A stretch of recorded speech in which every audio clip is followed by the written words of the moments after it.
తెలంగాణ సర్కార్ నిర్వహించిన సర్వే చారిత్రాత్మకమని, దేశానికి రోల్ మోడల్ గా మారుతుందని అభిప్రాయపడింది నిపుణుల కమిటీ. రాష్ట్రంలో చేపట్టిన కులగణను అధ్యయనం చేయడానికి ప్రభుత్వం నియమించిన స్వతంత్ర నిపుణుల కమిటీ తమ నివేదికను సమర్పించింది. నివేదిక మొత్తం 300 పేజీలుంది. ఎంసీహెచ్ఆర్డీలో సీఎం రేవంత్ రెడ్డితో కమిటీ సమావేశమైంది. 11 మంది సభ్యుల గల కమిటీకి జస్టిస్ సుదర్శన్ రెడ్డి చైర్మన్ గా ఉన్నారు.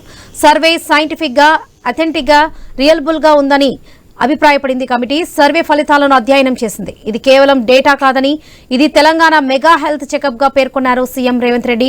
రాహుల్ గాంధీ ఇచ్చిన మాట ప్రకారం రాష్ట్రంలో కులగణన సర్వే విజయవంతంగా నిర్వహించామన్నారు.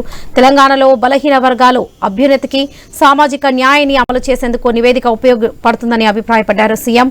అర్బన్, రూరల్ ఏరియాల మధ్య వ్యత్యాసాలను, అందుకు దారితీసిన కారణాలను కూడా అధ్యయనం చేయాలని కోరారు రేవంత్ రెడ్డి.